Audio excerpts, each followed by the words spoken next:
முந்தி காலத்தில் இந்த காசு வந்துட்டு ரொம்ப பெரிய வேல்யூவை கேரி பண்ணுச்சு. ஆனால் இன்றைக்கி பார்த்தீங்கன்னா இந்த 50 வெள்ளி வந்து ஏறக்குறைய ஒரு 10 வெள்ளி மாதிரி ஒரு வேல்யூ இருக்குது. ஃபீல் பண்ணியிருக்கீங்களா? இதுக்கு என்ன காரணம் அப்படின்னு தெரியுங்களா? ஸோ எஸ், இதோட காரணம் வந்து இன்ஃப்ளேஷன். இன்ஃப்ளேஷன் பார்த்தீங்கன்னா ஒவ்வொரு வருஷமும் ஏறக்குறைய 4 to 5% நம்மளோட காசோட வேல்யூவை வந்து குறைச்சிக்கிட்டே வருது. அது கொஞ்சம் கொஞ்சமாக உங்கள் காசை சாப்பிட்டுட்டு இருக்கிறது உங்களுக்கு தெரியாதுங்க.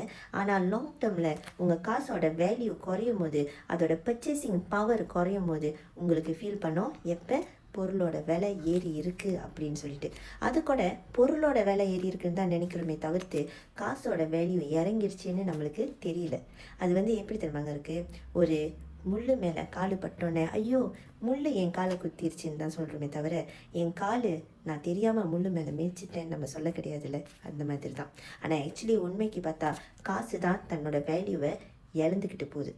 ஸோ இதை எப்படி தடுக்கிறது, ஹவ் அப்படின்னு வந்து கேள்வி நீங்கள் கேட்டிங்கன்னா இந்த இடத்துல தான் நான் வரேன். ஓகே, ஸோ பார்த்தீங்கன்னாக்கா இந்த மாதிரி கோல்டாக நீங்கள் உங்களுடைய காசை கன்வெர்ட் பண்ணி வைக்கும் போது, கோல்டு பார்த்தீங்கன்னாங்க இன்ஃப்ளேஷனால் பாதிக்கப்படாத ஒரு அசெட்.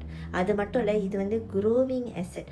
லாங் டேர்மில் பார்த்தீங்கன்னா கோல்டு வந்து தன்னோட வேல்யூ இருக்க ஏறிட்டே தான் போயிட்டுருக்கு.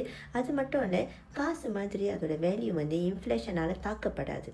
ஸோ அப்போ நீங்கள் லாங் டேர்மில் காசை கோல்டாக மாற்றி வச்சுருந்தீங்கன்னா உங்கள் காசு வந்து ப்ரொடெக்டட் ஃப்ரம் இன்ஃப்ளேஷன். ஸோ அந்த சமயத்தில் நீங்கள் கோல்டை விற்று காசாக எடுத்துக்கலாம். ஆனால் காசு வச்சுருந்தீங்கன்னா உங்கள் கையில் கோல்டு இருக்குமா? இல்லை. ஆனால் கோல்டு வச்சுருந்தீங்கன்னா கண்டிப்பாக நீங்கள் இதை மாற்றி காசாக ஆக்கிக்கலாம். ஸோ உங்களுக்கும் இந்த மாதிரி ரியல் கோல்டு சேமிப்பு பண்ணுமா? எனக்கு புலனம் பண்ணுங்கள், நம்பி வாங்க, சந்தோஷமாக சேவிங் பண்ணுங்கள். I am all here to guide you.